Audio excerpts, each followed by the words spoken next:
Ever get that feeling, you know, that one, Yeah. like you're pushing and pushing for something you want, some goal or dream, but it just feels so far out of reach. Hmm. Like you're stuck chasing after it, but never quite catching up. Well, that's what we're diving into today.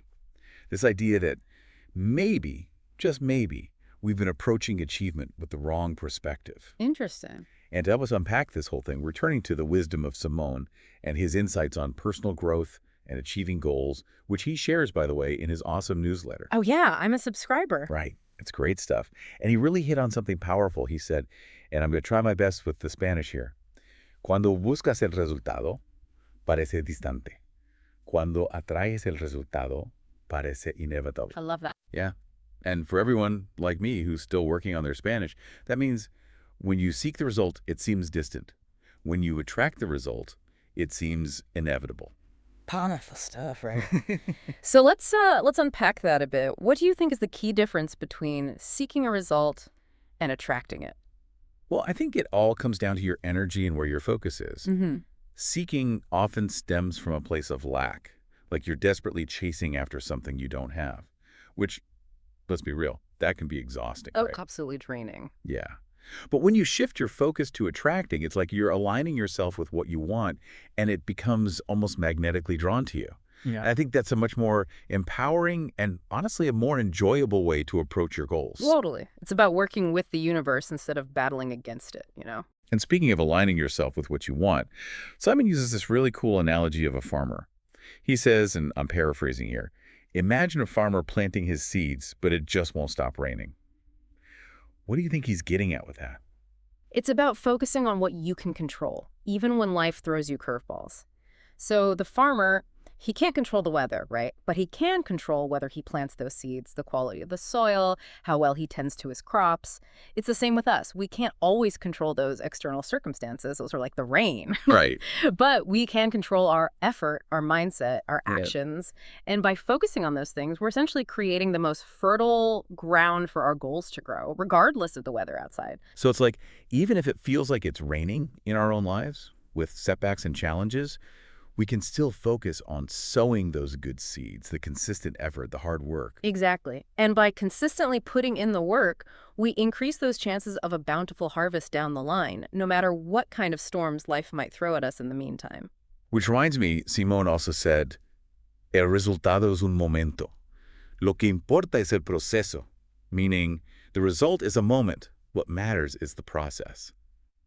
And that really resonated with me. It's so true. Yeah, because I remember when I was so focused on getting a promotion at my old job that I totally missed out on, like, building relationships with my colleagues, learning new skills. You were so fixated on the destination, you missed out on the journey. Exactly. And that's where so much of the good stuff happens, right? The growth, the learning, the connections. Those are the things that actually make the journey worthwhile, not just the end result. Absolutely. And I think that's something a lot of us forget in our pursuit of success, whatever that might look like for us. We get so caught up in the finish line that we forget to enjoy the process of getting there.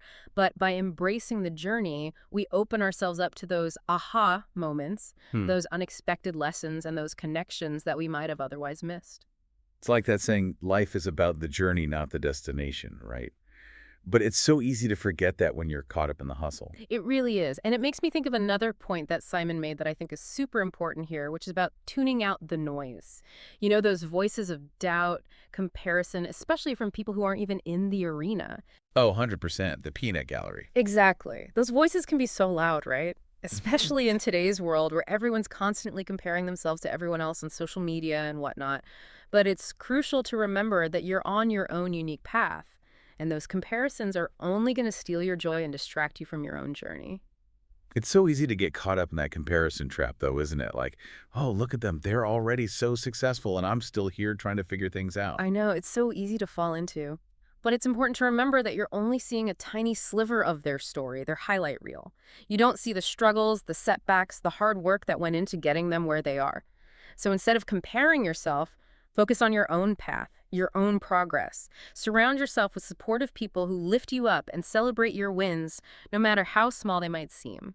Love that. Surround yourself with your own personal cheer squad. Yes, because at the end of the day, your journey is yours alone, and it's up to you to define what success looks like for you, not based on someone else's standards or timeline. So to wrap this up, I think the big takeaway here is this shift in perspective. It's about attracting what we want, not chasing after it, embracing the process of growth and learning, not just fixating on the outcome. And as we go about our day, let's remember that analogy of the farmer. Keep planting those seeds, keep tending to your goals, even when life throws those inevitable curveballs. Because who knows what amazing harvest awaits you on the other side. Exactly. And here's a thought-provoking question to leave you with today. What is one small action you can take today, right now, to nurture those seeds you've already planted in your own life? Think about that. Until next time, keep those seeds growing. And happy harvesting, everyone.